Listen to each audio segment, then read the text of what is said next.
Guys, gagawa tayo ng hamba. Gamit lang ang parlina guys. Ito. Yan. Parlina, gawin nating hamba. No? Sa ating main door. Yan.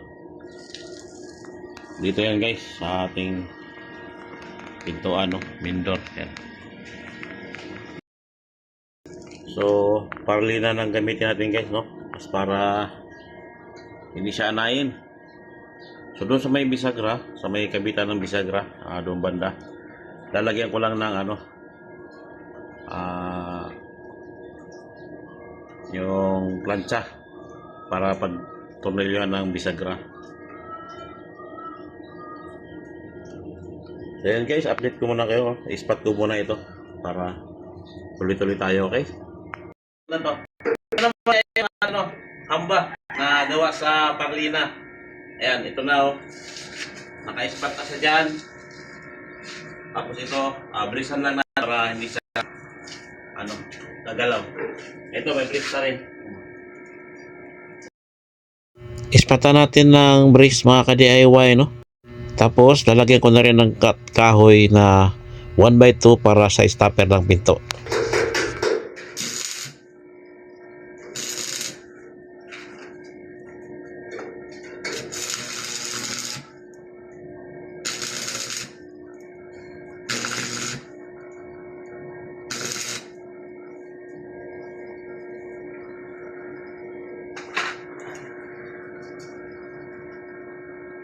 Ito yung paniktik. Tumayo.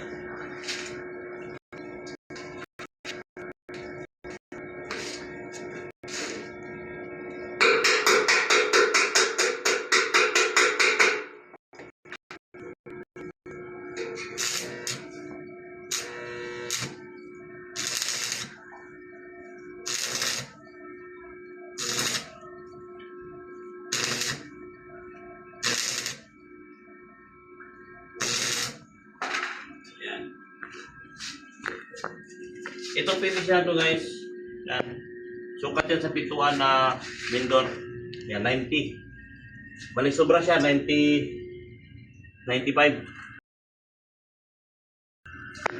Para may clearance kunti ng ating pinto.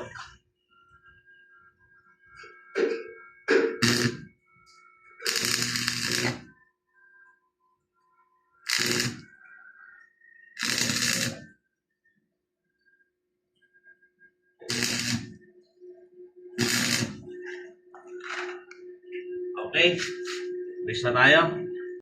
Tapos, lagyan natin ng 1x2 na kahoy para sa stopper ng pinto. Para mai-testing na rin natin pagkabit. Ayan mga ka-DIY, may kahoy na yan. Ayan, ito na mga ka-DIY. Kakabitan natin yung ating pinto. Ayan, may butas na yan. Kasi matatagal tayo pag butasin pa natin. Ayan, ganyan lang muna. Testing muna natin. Okay, sa taas. So, may mga butas na ito mga DIY. Binutasan na natin para hindi tayo tatagal. Masyadong matagal pag hintayin pa natin yung butas. Okay. Testingin muna natin. Ayan na yung pintuan na yan. Oh. Hindi ko alam kung matibay ba talaga itong pintuan na to. So, try. Ayaw tagal. Yan. Sarado na tayo. May wire. Tanggalin mo natin yung wire. Doon na lang. Mabilis.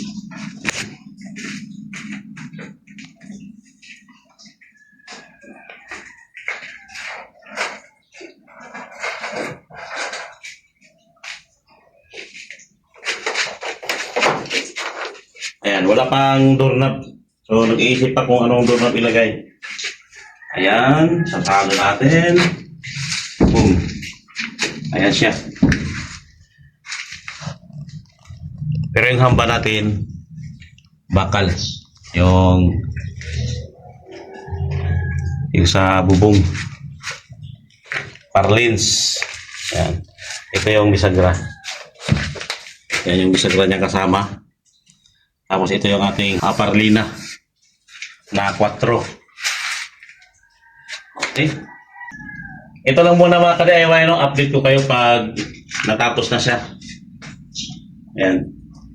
Ayan, maraming salamat sa panonood. Please like and subscribe and click the notification bell para updated kayo sa susunod ko mga video. Salamat! At dito mga ka-DIY, no? Pahabol na lang na video. Sinimento na natin yung hamba. Ayan. Tinanggal muna natin yung pinto dahil sinimento na. So ayan na siya ngayon ang resulta niya pag simento. Pag napinisingan na natin yan mga ka-DIY, no? Medyo okay na rin yan. Maganda na yan, matibay na yan para sa ating pintuan, no? Yung hamba na parlina dahil may winilding din natin yan sa bakal. So matibay na yan mga ka-DIY. At ayan, hindi yan inaanay, no? Pag sa kalawang naman, aalagaan lang natin ng pintura yan. Yan sa mga nagtitipid dyan, ayan, pwede man parlina yung hamba natin. So dahil bumili tayo ng hamba, napakamahal mga ka-DIY, no? Ang isang piraso niyan. So ito, parlina, mura lang yan. Yung tubular kasi mga ka-DIY, pwede rin naman. Kaya lang, marami akong parlina ngayon. Dahil yan ang ginamit ko sa pang buhos ng poste. So hindi ako gumamit ng kahoy. Puro parlina yung ginamit ko sa pambuhos ng forma, no? Panggawa ng forma. Dahil pag kukulamber kasi mga ka-DIY, mahal. Tapos matatambak lang siya pagkatapos. Pag parlins ang gamitin mo pang forma mga ka-DIY, pwede nyo pang idugtong-dugtong yon para magamit mo sa bubong. Tapos ito yung iba, ayan, gamitin ko sa panggawa ng hamba para makatipid. Tapos buhusan mo sa ilalim, i-welding mo sa mga bakal dyan sa may hollow blocks. So matibay na siya, hindi na yan uuga. So ayan, sa mga gustong magtipid, ayan, subukan nyo rin parlina, no? Para panggamit sa bubong. Ginawa ko sa hamba. So pwede naman pala, ayan, ganyan lang na design. Sa tingin ko naman mga ka-DIY, okay rin naman to dahil nabuhusan din pati yung gilid, So kapit na kapit siya dahil mayroon siyang mga groove. So doon sa groove mga ka-DIY, kakapit talaga siya, no? Tapos tinurnilyo lang natin yung 2x2. Ayan, yung 2x2 na yan, naka-tick screw lang yan. So mas matibay siya, no? Dahil yung 2x2 nakabaon din sa semento, no? Naka-semento rin yan doon sa baba. So dyan sa ibabaw, naka tornilyo lang siya ng tick screw. So dire-diretso lang siya para mabilis. Sa mga nagtitipid, pwede na rin para itong hamba na parlina.